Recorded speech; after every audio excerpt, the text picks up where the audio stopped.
ಇಡೀ ಜಗತ್ತನ್ನೇ ತ್ಯಜಿಸಿ ನನ್ನಲ್ಲಿ ಶರಣಾಗು ಪಾರ್ಥ.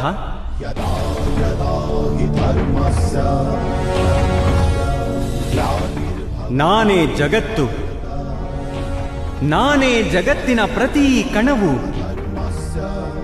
ನಾನೇ ಸೂರ್ಯನು ಹಾಗೂ ನಾನೇ ಚಂದ್ರನು, ನಾನೇ ನಕ್ಷತ್ರವು ಹಾಗೂ ನಾನೇ ಎಲ್ಲಾ ಗ್ರಹಗಳು.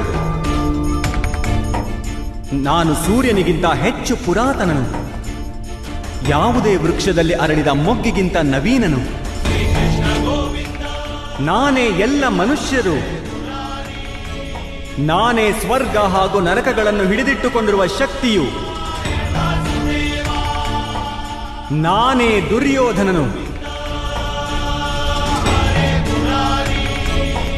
ಹಾಗೂ ನಾನೇ ಅರ್ಜುನನೂ ಆಗಿದ್ದೇನೆ.